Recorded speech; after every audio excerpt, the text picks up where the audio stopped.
We were discussing the number of cranes that are up there. There are more than 24 cranes in Miami. The arm of the crane has collapsed on top of a building. This happened just a short time ago. This is one of the biggest concerns with high-rises going up in the area. There's a lot of construction going on in Miami. We don't have any word of injuries. One would hope that a construction site was vacated. What we had heard is that the standing pillar of these cranes were solid. They could handle winds of up to 145 miles per hour. It's the T part of the crane that in many cases they were being allowed to swing around. So we're not quite sure what has happened here, but you can see very clearly a crane has collapsed. Again, the hope would be there's no construction going on there right now. The construction site would most certainly be closed and everybody around it should be gone. So we're hoping that this is a crane that has fallen and no one is there at all. Sam Champion, this is something that you and I were talking about just a while ago. There's a lot of construction. Just tell me again what the preparations are that go into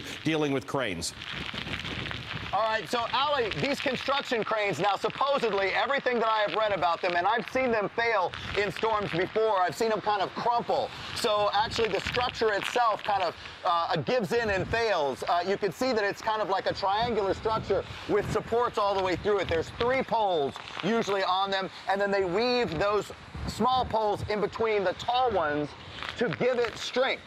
So sometimes if you see them fold and crumple together, sometimes the wind has been so strong that the structure itself will fold or it will break. There's another way that they can fail, and that is they're mounted at a base. They're bolted in to the construction on top of the building.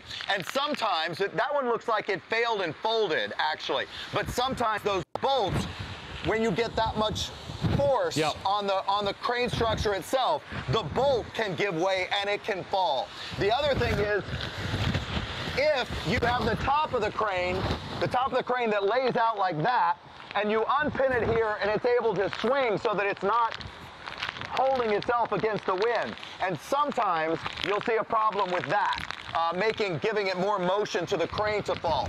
But in this one, you can see how it's like crumpled. I'm looking at your image right now on the top of the building. It's bent, and it's just one of the huge concerns about having those cranes in the area, and it's why, as part of the evacuation order, there was an entire separate line about, we know these cranes are in Miami. We have, I think there's 24, anywhere between 24 and 28 of them. I'm not sure exactly how many there were.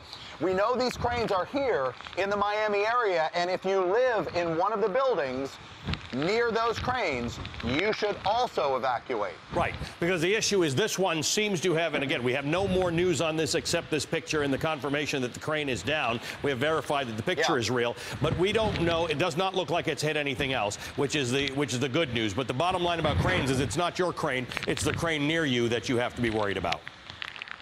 Absolutely. You know, because anything could happen at that point, and that's the huge concern about having them up.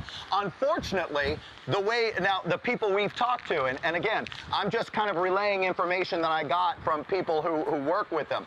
They tell me that it takes 2 weeks to take down one of those cranes, to fully disassemble one of those cranes. And if that's the case, then even the advanced warning that we had on this storm wouldn't really have allowed the crews to take that down if you truly need that much time to dismantle one. And it's a really great question to ask of someone, is there a way to partially dismantle it? Can you lean it over? But look how tall they are. Sometimes they're taller than the tops of the buildings are. So it's very difficult to get those out of the way of a storm like this. Hey there, I'm Chris Hayes from MSNBC. Thanks for watching MSNBC on YouTube. If you want to keep up to date with the videos we're putting out, you can click subscribe just below me or click over on this list to see lots of other great videos.